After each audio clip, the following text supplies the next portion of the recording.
Hi, everybody.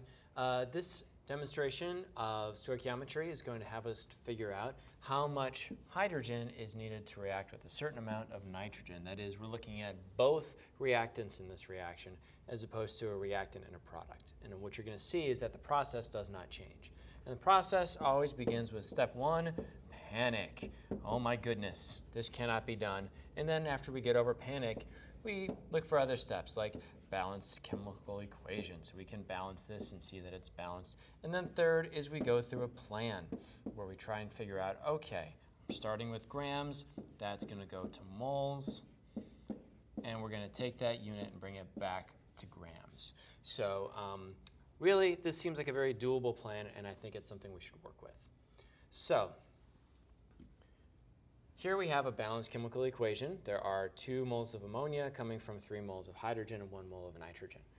And we want to end up with how much hydrogen. So that sounds like units of grams of H2. Well, we're going to start with grams of N2. So 5.00 grams of N2 reacts with 1 mole, the grams of N2 can be converted into moles very easily. 1 mole of N2 has a mass of about 28 grams. Okay? And every 1 mole of nitrogen reacts with 3 moles of hydrogen. And those moles of hydrogen have a certain mass. Every 1 mole of hydrogen has a mass of 2.00 grams. And that we get from the periodic table. The mass of hydrogen is 1, and there are 2 of them, so it has a mass of 2.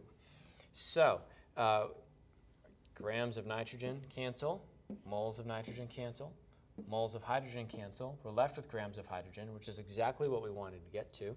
And if we do that, we get an answer of 1.07 grams of hydrogen. If you take a look at what we did, and I think it's important to do that, we ended up with grams of hydrogen.